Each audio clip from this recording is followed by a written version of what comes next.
Heffetz from the Hebrew University in Jerusalem. So thanks for inviting me and thanks for organizing. This has been a pleasure so far. This is joint work with Benaya Dreyfus and Matthew Rabin. Benaya is a grad student at Hebrew U, and the idea for the paper came from him and much of the work. I am going to argue that expectations-based loss aversion may help explain seemingly dominated choices in strategy proof mechanisms. This paper is the winner of the longest titled and best hyphenated paper in the conference. So the idea is simple.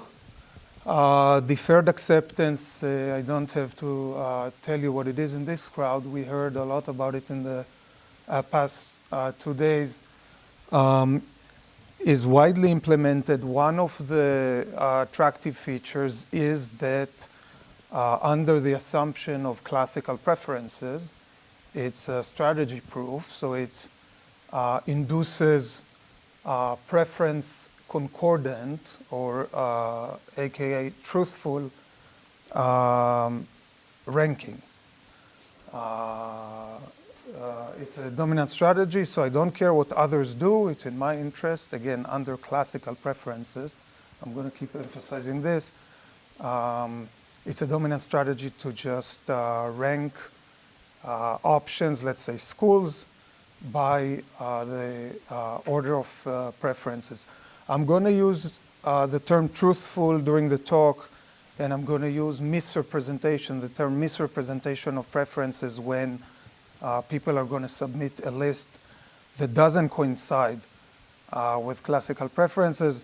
I want to say early on, this is a misnomer from the point of view of my argument today, and I'm just going to use it to not introduce new terms.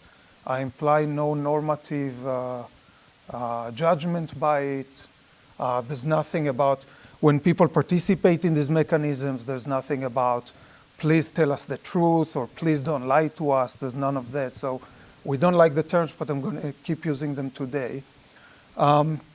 There is recently evidence that is uncomfortable. So, we're very happy that we have these strategy proof mechanisms. It's a great achievement of some of us, and, we gave Nobel Prizes for it, etc. But we're a little uncomfortable when we see recently evidence that people still try to strategize or do not reveal their true preferences in these mechanisms. The evidence is quite overwhelming. So in the lab, people have to rank essentially amounts of money, and they don't rank them by the order of monetary value.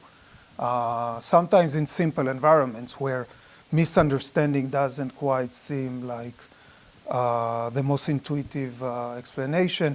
In the field, we're talking about high-stakes environments. People often leave a lot of money on the table. Not always. Sometimes they make costless mistakes. But there is this evidence. So the project that I'll talk about today could be described from 2 points of view. One point of view is we have this puzzling evidence that people play seemingly dominated play in the strategy proof mechanisms. How can we explain it? And the answer would be we have a set of models under reference-dependent preferences, specifically expectations-based loss aversion, that are going to explain some such behavior. So I'm not going to claim that all the mistakes I can now explain with this model, but the model is going to do much better than a classical preference model. The other way to explain, to describe this project is to go the other way around, to say, we have this field of behavioral economics. We have some workhorses in that field. One of them is this set of models of expectations-based reference dependence. And we've also been giving Nobels for that. And we see in recent years, these models are applied in more and more contexts. So we see behavioral public finance and behavioral I/O and behavioral this and behavioral that. And so let's take them now and bring them to deferred acceptance or to other matching mechanisms and just analyze the consequences. What do we get under these models? So this project, in a way, does both things. When you ask yourself what will happen to loss-averse individuals when they play in deferred acceptance mechanisms, you get some predictions. And then, lo and behold, it seems to be exactly the predictions that I just called 20 seconds ago, puzzling evidence of how people behave. So that's basically the story of this model, this paper. I'm going to have 3 parts of the talk. The first part, I'll introduce the mechanism. I don't really need to introduce it here, but I'll show a little bit. I'll show really just a few minutes of the evidence that people do play against seemingly dominated choices. Then I'll talk a little bit about the theory. I'll introduce the eBird model, the expectations-based reference-dependent preferences model, and discuss some predictions. And then in the third part, I'm going to analyze lab evidence from serial dictatorship market, which is a restriction of deferred acceptance.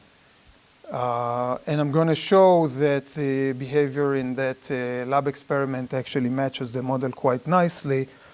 Fortunately, we didn't have to run the experiment because Shengwu already ran experiments better than we could have run them. So we just downloaded this data and reanalyzed it. So that's also another advantage of posting our data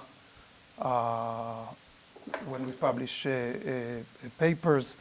There is certainly positive externalities here. What I'll show in the third part is that the eBird model does much better than the classical model. The eBird model actually nests the classical model. So the classical model, a version of the classical model is a special case of the eBird model. So I'm going to be able to run likelihood ratio tests and to show you that the model does much better than the standard, or I shouldn't call it standard model, the classical model, because sooner or later the model I'm talking about today will become standard. And now this is on video, and we won't know when I said it, so I shouldn't say standard. Yeah,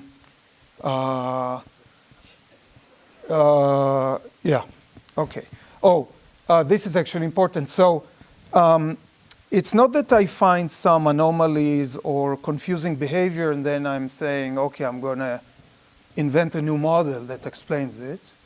No, I'm taking off the shelf a standard model, standard for us in behavioral economics, with the same, I'm going to calibrate the parameters, so I'm going to estimate some parameters, specifically the parameter of loss aversion, the famous lambda, and I'll show that the degree and distribution of lambda that we find in other contexts, or that explains risk aversion in other contexts, is the same one that will explain the data here better than the model. So I'm, in a way, limiting my degrees of freedom, although I am adding a degree of freedom relative to classical preferences. Okay, so that's the story of the talk. I'll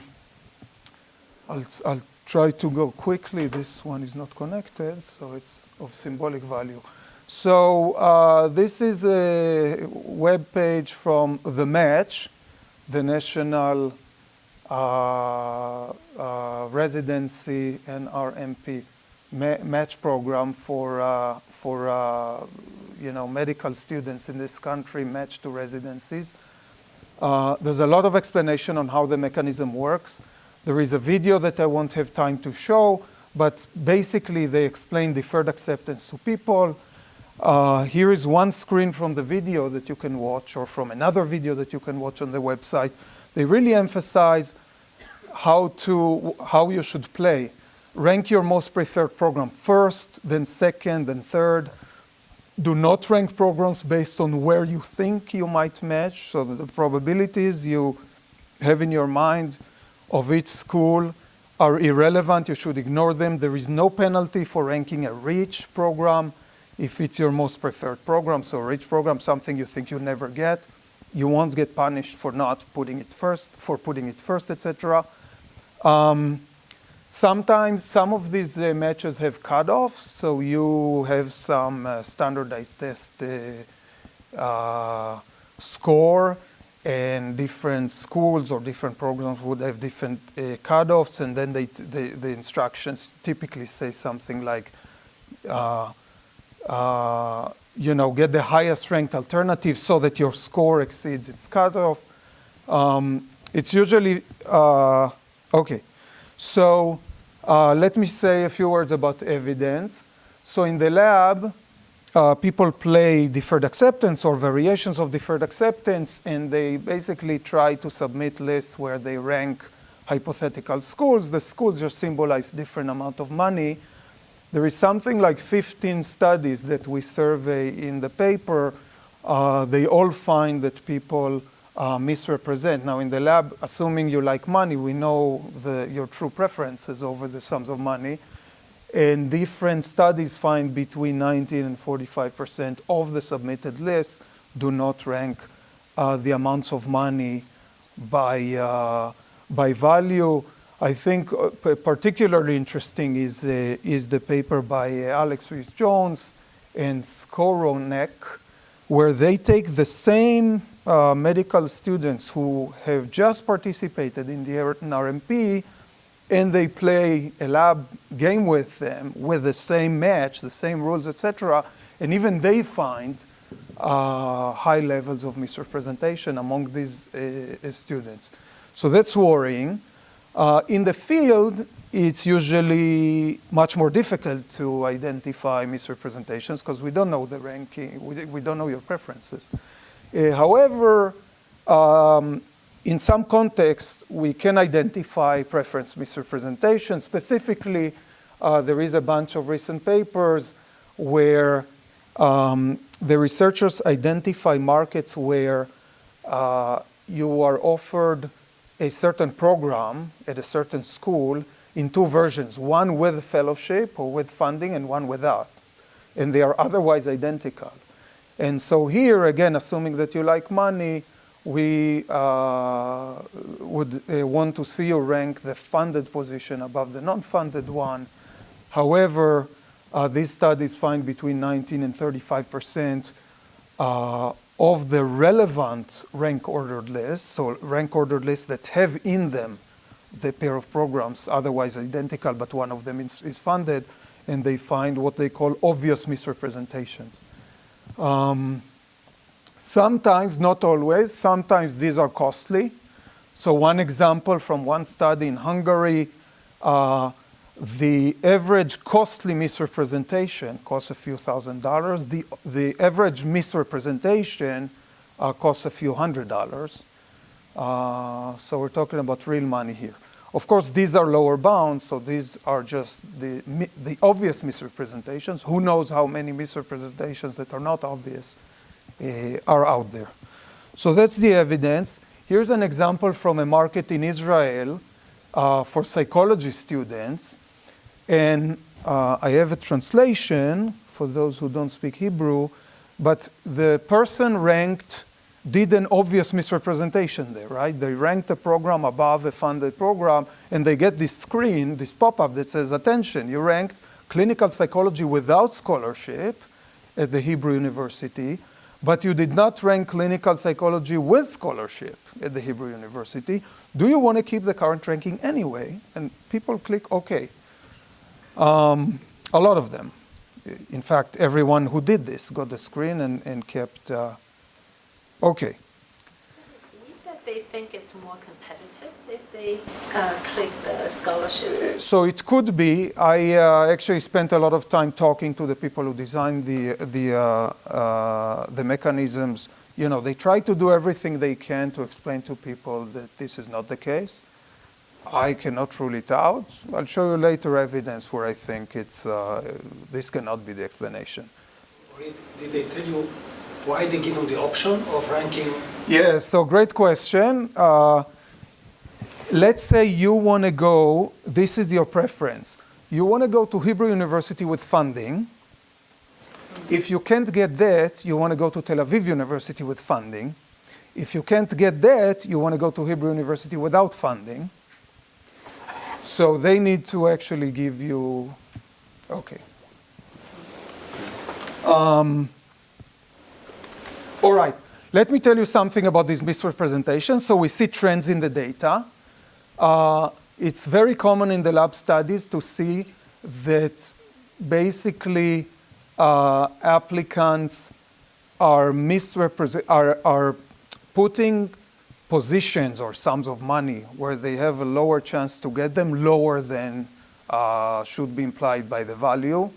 And in the field, we also see that when the likelihood of admission or the likelihood of funding is lower, people seem to misrepresent more.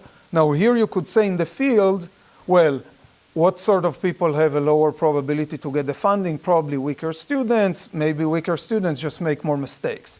So there is some neat evidence that shows that it could be even causal. So it's not just that. Here's an example from Hungary, where the government at some point made getting funding much harder for some programs, but not for others.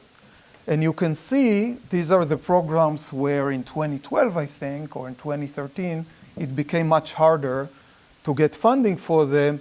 And the amount of obvious misrepresentations jumped dramatically for these programs, but not for the others. So we have some evidence that this is causal, that reducing the likelihood of getting the amount of money actually makes people drop down the list or even drop out of the list the options with the money. So in general, subjects seem to try to increase the chances of getting their highest ranked choices, not necessarily the most money or the most preferred school. And as I said before, we get exactly these predictions from the expectations-based reference-dependent preferences model. The intuition is pretty simple to explain. In these models, you don't care only about final outcomes, but you also care about final outcomes relative to what you expected. And you suffer a lot for disappointment. You suffer a lot for getting less than what you expected. You get some prize for getting more than what you expected, but the pain of getting less is much more painful than the fun of getting more. That's what we call loss aversion. And we have a Greek letter, lambda, that describes this loss aversion. So lambda is above 1. I'll show you later the model itself. But if you don't like getting disappointed and there is a school or something you really want that you will get with low probability, it's sometimes better for you not to set yourself up for a disappointment and just to give it up from the get-go. Okay, what I'll show in the estimation part, which is the last part of the talk, I'll show that if we take this, the classical model, classical preferences plus mistakes, the likelihood of which goes up when the cost of the mistake goes down. So think about logit quantile response equilibrium model. You know, you play dominant strategy, but you make mistakes, and you make more mistakes when they're less costly. That's going to be my benchmark. And against that, I'm going to test an Ebert version where you maximize utility but make mistakes more so when they're less likely. And as I said before, this model is going to fit the data much better than this one. The likelihood ratio test suggests that the likelihood that the data came from this model is 10 to the 7th times more likely than that it came from that model. Yes? This intuition, it seems important that I won't learn ex post what I would have gotten had I chosen differently. Is that right? No. So I set it to 0 to make sure I prefer having a 0 chance, ruling out. Oh,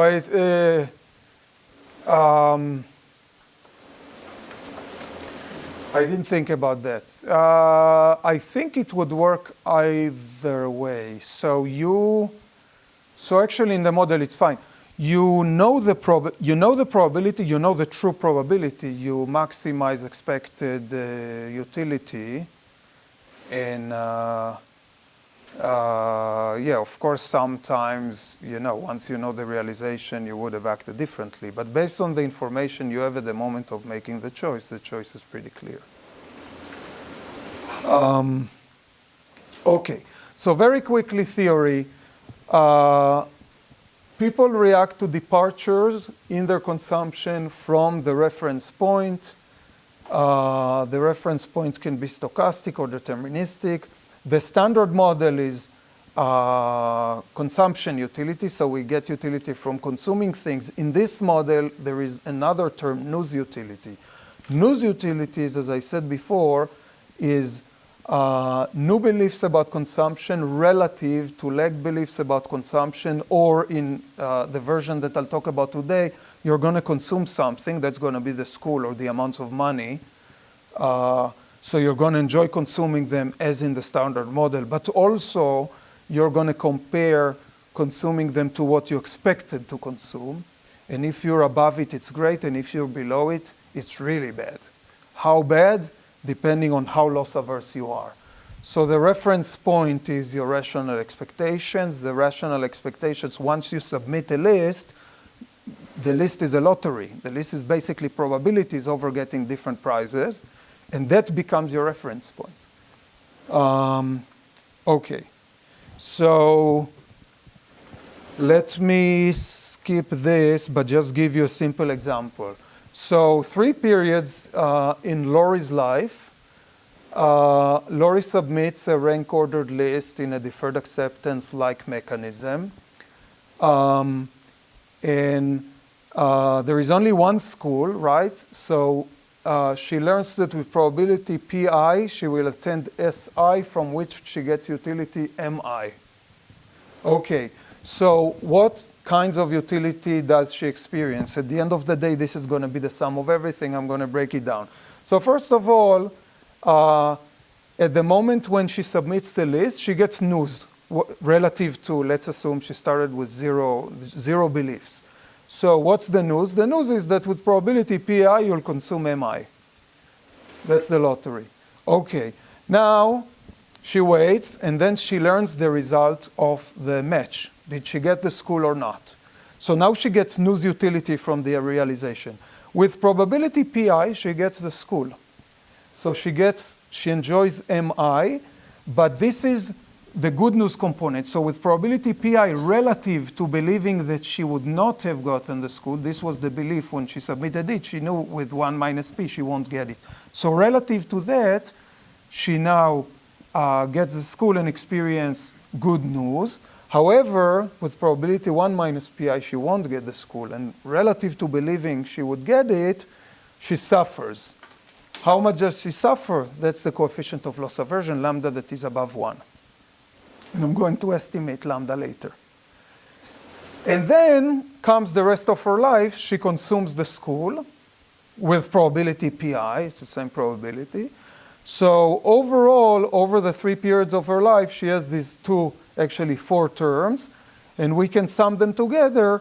And so we get twice expected value, 1 time from consuming it, 1 time from the news at the moment of submitting the list that you will consume it, of course, in probability. And we have this news component that is on average negative because lambda is above 1. So this is positive and this is negative.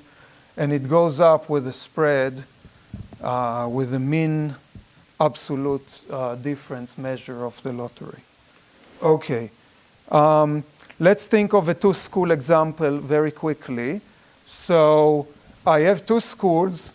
Let's assume that I like S1 better than S2, but let's assume that the probability to get into S1 is lower than S2. If I rank S1 above S2, I get this lottery, actually this whole lottery, and I built it exactly the way I did before. There's a probability Q1, I'll get M1, and then there is the news. And then there is also a probability that I'll get rejected from Q1, in which case there is a probability of Q from S1, probability Q2 that I'll get the second school, etc. If I misrepresent, I flip them. It's the same formula, just flip all the subscripts. So then you get a condition, when will I want to misrepresent under this condition? And for example, if my lambda is 3, so I'm loss averse, this is my loss aversion, and the probability to get into the least preferred school is 1, but into the more preferred school is half, I will actually misrepresent as long as I prefer the better school by no more than a factor of 3. So I will skip that, but this shows some examples of when we'll get misrepresentation. The colors are terrible. And in some cases, you actually will just drop one of the schools. So you actually prefer not to even list it. This violates first-order stochastic dominance. We can generalize the result from more than 2 schools. Let me just say, if you have a list of schools, order them by the most preferred to the least preferred. Unless the probabilities, the conditional probabilities to get into each of the schools, unless the probabilities also go from lowest to highest with the same order of preferences, there are some conditions under which you will misrepresent. Okay. Yeah. This result assumes these Qs are independent of Yes. So yes, we think we can generalize it easily to correlated Qs. So of course, if you got rejected from the first school, maybe you learned that your letters are really bad. So I think this is not an issue, but we didn't prove it yet.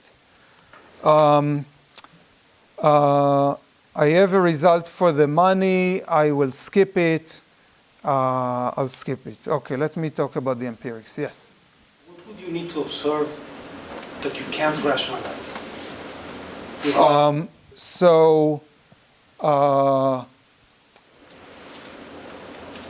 In the school case, so I'm assuming that utility is linear in money, and then I know I have this ratio. So I have conditions on the, like this condition on the ratio. So if M1 was 10 times M2. So you observe the M's.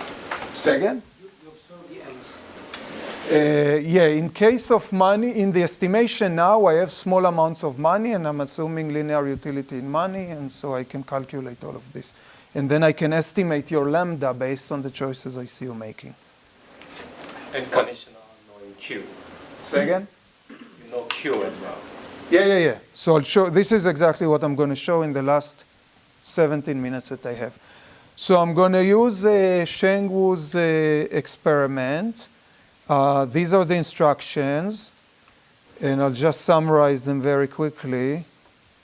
How do I go back? Okay. So the game is as follows. There are 4 people in your group and 4 prizes on the table. The 4 prizes are drawn randomly without replacement from slightly more than 4 prizes. You then draw a priority score from the urn. It's an integer between 1 and 10.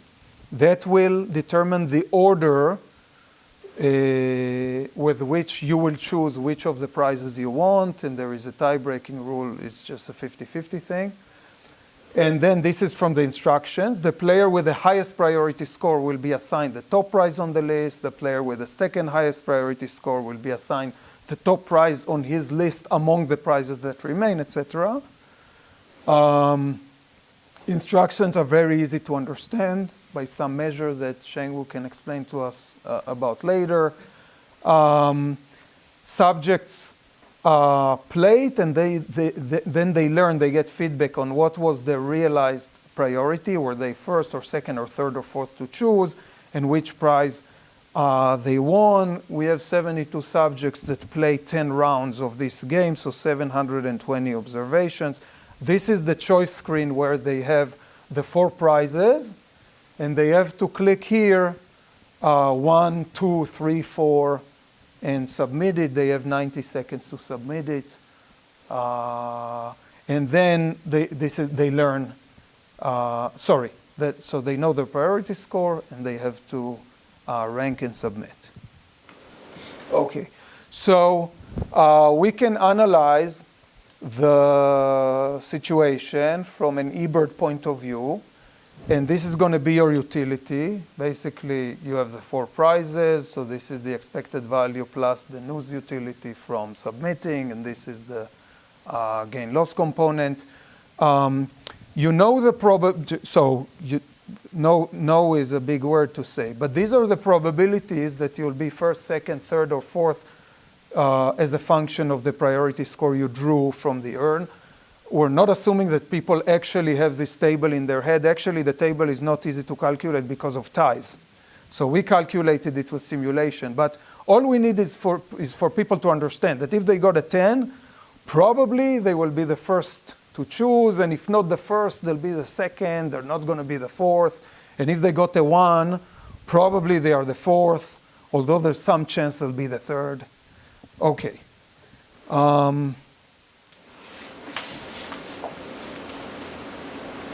Back. How did I get here?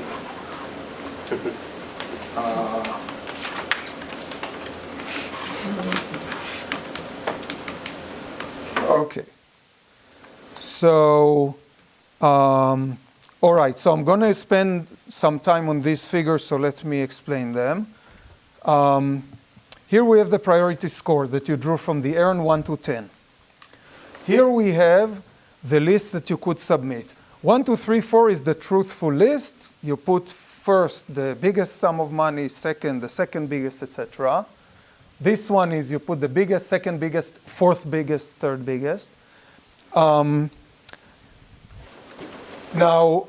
we're solving it in the paper in 2 ways. We need to know, so you know your priority score. Based on it, you have probabilities on your order.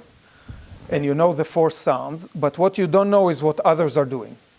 So here I'm going to do the simple thing. You assume that others are always playing 1, 2, 3, 4. It's often right. I think that 69% of the lists that are submitted of the 720 are 1, 2, 3, 4. Of course, it's not an equilibrium belief, because in equilibrium some people misrepresent. But if these are your beliefs, then if you put 1 and after that 3, it actually doesn't matter the order of the other 2. You will always, they're not going to matter. And if you put 4 first, it doesn't matter what you do next. So there are 6 of the 24 lotteries you could submit, right? 4 factorial. These 6 give you actually the same. You'll always get the 4th prize, no matter what you did afterwards. And no matter what, yeah. Okay, so we reduce the 24 possible lotteries to submit to only 8. And I'm showing you now the utility, expected utility we'll get from each of the 8 sets of lottery submissions as a function of each of the 10 priority scores that you could draw from the hat. And I'm going to show you colors that represent utility. They are normalized at the column level, so don't compare across columns. Here's one example. If your lambda equals 1, which means this is the standard model, it boils down to classical preferences. It's always the case, no matter what your priority score is, it's always the case that your utility is higher from just submitting 1, 2, 3, 4. Of course, that's why the mechanism is strategy proof. You can see that some mistakes are not costly. For example, if you have a high priority score and you submit instead of 1, 2, 3, 4, 1, 2, 4, 3, you basically don't lose much in expected value. Why? Because you're almost for sure going to be the first one, and if not, you'll be the second. You're basically never will be 3 or 4. So that's a not costly mistake. I'll show you the data later. Nobody does it. Here's a very costly mistake. Play 4 first. That's a very costly mistake. Why? Because you're getting the lowest sum, which most of the time is $0 actually, for sure, no matter what you do. And I'll show in the data that a lot of people actually played. So it's not that people make mistakes that are less costly or something like that. Okay, so that's with lambda 1. And I am going to use the balls to show what in each row for each priority score that you could have drawn from the head, what's the best, the utility maximizing play. So you can see that for lambda 1, 2, and 3, the best thing to do is just to report 1, 2, 3, 4. However, for higher lambdas, 4, 5, 6, you actually maximize utility by misrepresenting. At middle priority scores, you actually don't want to put 1, 2, 3, 4. You're setting yourself up for a disappointment. And so you could actually play some other things. And it's not just any other things. It's specific other things. And I don't have time to explain the intuition. And with very low priority score, if you're sufficiently loss averse, you actually want to put the 4 first. You hate uncertainty so much, and you're going to get disappointed mostly anyway, that it's just better to commit to getting 0 or the lowest price that maximizes your utility. These are the empirical patterns that we actually see in the data. So these are what people choose. As I said, I have 720 observations. So these are the priority scores that people pulled out of the hat. And this is the probability with which they played each of the 8 sets of lotteries. You can see that at priority 10, they almost never misrepresent. But at priority 1, 39% of the time they misrepresent, and they don't just uniformly misrepresent. They play exactly 21%. They play 4 first, 11% they play 3 first. You see that at middle ranges, they play exactly these plays. So let me show it now in colors and compare it. These are the theoretical predictions, the different lambda, different degrees of loss aversion. These are the empirical patterns. So as I said before, 69% of the rank order lists are 1, 2, 3, 4. But we see a lot of misrepresentation, 29%, and we see them exactly where we are supposed to see them. You know, in this range, we see them here. In this range, in the lower ranges, we see them here and here. So this is all eyeballing. Let's do a little bit of econometrics. By the way, I won't have time for it now, but in the paper, we also, as I said, analyze what are the theoretical predictions, not under assuming that everybody else plays 1, 2, 3, 4, but assuming that everybody else plays exactly the empirical distribution of plays that I see in the data. So then I cannot reduce the 24 lotteries to 8 sets. Now I have to play all the lotteries, because no matter what you play, there is never certainty that you'll get it. So I have theoretical predictions and I have empirical patterns. Okay. Then what we do is we do some econometrics. So we estimate a logit model. I said before, a logit quantile response equilibrium. Basically just a logit model that says your probability to play each of the 24 lotteries is determined by the logit function. And I use maximum likelihood to estimate, first of all, 1 lambda for the entire population. And then I get lambda equals 2. Which is well within the range of lambdas from the literature. Likelihood ratio test, I get the statistic of 32, which, as I said before, this suggests that the likelihood that the data came from a lambda equals 2 is 10 to the 7 more likely than from the lambda equals 1. Model, which is the classical preference model, very statistically significant. I do some robustness checks. So for example, I can estimate only the first 5 rounds or the last 5 rounds. Yesterday we saw very quick convergence, which we don't get here. We get this little convergence, but then it basically converges to something like 25% misrepresentations in the last rounds. So it's not about mistakes early on that are corrected later on.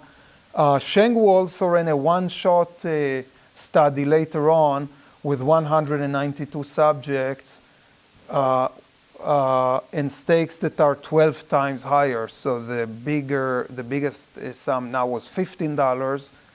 And so we also estimate the model on that one. We get essentially the same coefficient of loss aversion when we force the whole population to have one lambda. Question about the QRE. So that's not the usual lambda, the QRE. That's the lambda. No. Oh, yeah. Sorry, I should have said it. No. Yeah, that's the lambda from my model. So when I said QRE, this is a QRE with a non-standard utility function. I actually don't estimate the parameter, what is it called? The rationality parameter. What if you fix lambda to be 1 and you instead estimate the QRE? Does it do worse? Maybe you can identify both. You know, so I do. So I can't estimate the QRE in my. I can't estimate the rationality parameter in my model. I can estimate it for classical preferences. I don't know the answer to that. That's a good question. On your slide, you had that you compare the standard or rational model plus error with your model with error. Yeah, so I estimate a logit model. I estimate a logit model where I estimate lambda from the data, and then I do a likelihood ratio test against the lambda equals 1, which is the standard model. I can also, since every one of the 72 subjects played 10 rounds, I can use these 10 rounds to estimate a logit model on the subject itself. I only have 10 observations, but I can estimate personal lambda only for the 44 of the 72 subjects who didn't play 1, 2, 3, 4 in all 10 rounds. Those who did, the 28 subjects who did play 1, 2, 3, 4 in all 28 rounds, their utility function, their likelihood function is unbounded, so I can't estimate them. So I only estimate the so-called misrepresenters, and I can show you the histogram, and then I can weight the histogram by standard deviation, because some of them give me crazy numbers, but also very crazy standard error. So you can see when I divide by standard error, the crazy ones basically disappear. And then I can also do a kernel estimate of the weighted distribution. And I can also use the mixed logit to estimate just the normal distribution of the lambda. So now I have only 2 free parameters for the normal distribution, the mu and the sigma. They basically all look the same.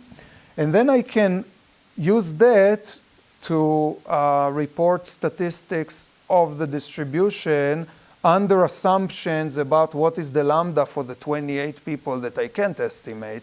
So in the paper, we do 3 assumptions. Their lambda is 0, their lambda is 1, which is classical preferences, and the lambda is 3, which is the most loss aversion you can have without exhibiting first-order stochastic dominance. So it's the highest lambda that is consistent with playing 1, 2, 3, 4. And we find the range of estimates for the mean lambda in the distribution that is, again, between 165 to 3, very similar to what we find in other contexts, although these comparisons are always to be taken with a grain of salt, so be careful. Let me conclude. I'll just say one thing. We have been pretty frustrated with these people out there because we are giving them a strategy proof mechanism and they are doing weird stuff instead of just revealing their preferences. What this evidence suggests is that we may have been barking up the wrong tree. So it may be that the problem is not that they misunderstand the mechanism, it's that we misspecify their preferences. And we tell them to make the matching algorithm work best for you, create your rank ordered list in order of your true preferences, not how you think you will match. And people ignore it not because they don't understand, but because given their preferences, it's actually very relevant to take into account the probability. They don't like loss. They don't like to be disappointed.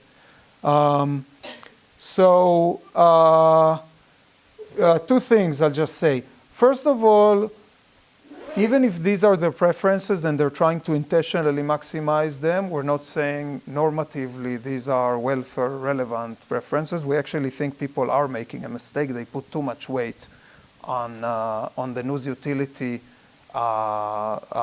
component of utility function for all kinds of reasons that I won't get into now, but talk to me after the talk. So they may still be making normatively mistakes, but these are intentional mistakes. These are not calculation mistakes or misunderstanding mistakes. They're maximizing maybe a mistake in utility function due to other behavioral biases. And finally, of course, we hope that to throw to the mechanism design community this idea of let's try to think hard about designing mechanisms under these other preferences. The evidence is quite overwhelming that, again, people are making mistakes left and right, but the evidence suggests that they make them relative not to classical preferences. That's not what they were trying to maximize. They're trying to maximize something else. Thank you.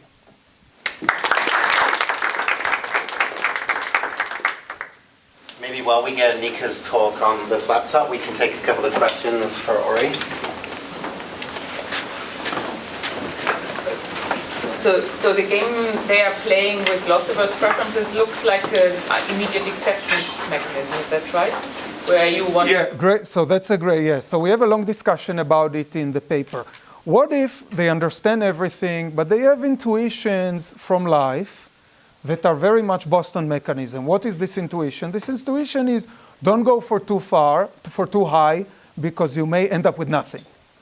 And so there are several features of the data that are inconsistent with it. What I meant was not that it's an alternative explanation, but that the game they have to play if they are loss averse is very similar to the IA mechanism in the sense that they have to right away match list the place first.